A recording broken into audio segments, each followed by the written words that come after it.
राम मोहन राय के शिक्षा संबंधी विचारों का अध्ययन करेंगे। राम मोहन राय स्वयं बंगला, फारसी, अरबी, संस्कृत, हिंदी और अंग्रेजी इन 6 भाषाओं के विद्वान थे।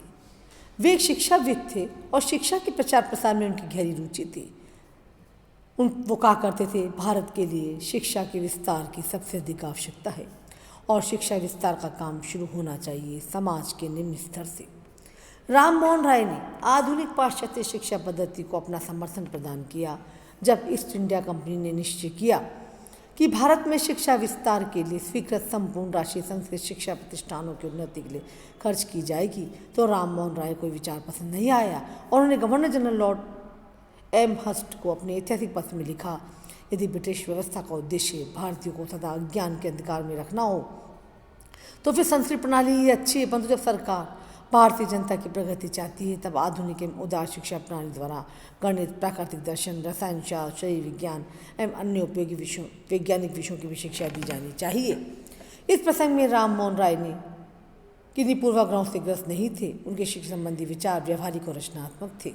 उन्होंने इस बात को समझ लिया था कि पाश्चात्य शिक्षा पद्धति को अपनाने पर ही जागरण और राष्ट्रीय एकता का प्रसार होगा। उनका विश्वास था कि शिक्षा ऐसी होनी चाहिए जो जनसाधारण के लिए व्यवहारिक और उपयोगी हो तथा वैज्ञानिक चिंतन से ही देश आगे बढ़ सकता है। अतः उन्होंने पाश्चात्य शिक्षा एवं विज्ञान का अधिकाधिक समर्थन किया और इस बात पर बल दिया कि प्रगति के पथ पर आगे बढ़ने के लिए भारत को मध्यकालीन शिक्षा पद्धति का परित्याग कर अपनी शिक्षा पद्धति आधुनिक विज्ञान के अनुकूल बनानी चाहिए। राम मोहन राय का उद्देश्य भारत में यूरोपियन विचारों और मानदंडों को लाकर भारत का आधुनिक पश्चिम से संपर्क स्थापित करना था। इस दिशा में उन्होंने अनेक प्रयास किए। 1816-17 में उन्होंने कलकत्ता में एक अंग्रेजी स्कूल की स्थापना करी। उनकी प्रेरणा से 1822-23 में हिंदू कॉलेज की स्थापना हुई। वे ईसाई मिशनरी को भी भारतीय क्षेत्र में लाए। तत्कालीन भारतीय समाज में प्रचलित अंधविश्वासों के कारण उनके इन कार्यों पर अनेक शंकाएं व्यक्त की गई। ऐसी स्थिति में रेवरेंड डफ के स्कूल को चलाने के संबंध में उन्होंने घर घर जाकर लोगों को समझाया कि ईसाई द्वारा चलाए जाने वाले विद्यालय में पढ़ने से कोई ईसाई नहीं बन जाता। इस प्रकार उन्होंने इस आपत्ति का निराकरण किया कि ईसाई विद्यालय में बाइबल पढ़ाए जाने से जाति भ्रष्ट होने का डर है। उन्होंने लोगों को समझाया किसी भी धर्म का ग्रंथ पढ़ने से जाति भ्रष्ट होने का प्रश्न नहीं उठता। पाश्चात्य शिक्षा पद्धति के समर्थक होने पर भी राम मोहन राय भारतीय संस्कृति और गौरव ग्रंथों के अध्ययन अध्यापन के प्रति पूर्ण सजग थे। उनका विचार था कि देश को वास्तविक उन्नति के लिए पाश्चात्य विश्व से संबंध स्थापित करके कदम से कदम मिलाकर चलना पड़ेगा।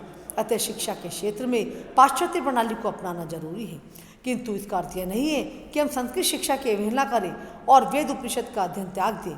वेद उपनिषद के अध्ययन को प्रोत्साहित करने के लिए उन्होंने वेदांत कॉलेज की स्थापना की।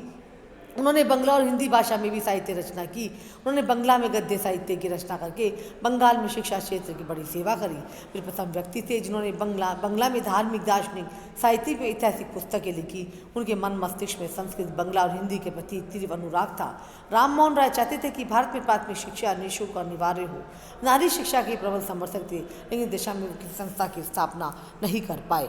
तो ये हमारा है राजा राम मोहन राय के शिक्षा संबंधी विचार। अब हम पढ़ेंगे इनके आर्थिक विचार। आर्थिक विचार में क्या आते हैं? 3 इनके विचार हैं। पहला, भारत की साधारण जनता, किसानों, मजदूरों की, जमींदारों, जागीरदारों और शासन के शोषण से रक्षा होनी चाहिए। दूसरा, देश के नागरिक प्रशासन और सैनिक व्यय में कमी होनी चाहिए जिससे सरकार को अधिक कर लगाने की जरूरत ना पड़े। तीसरा, देश से धन निकासी को रोका जाना चाहिए।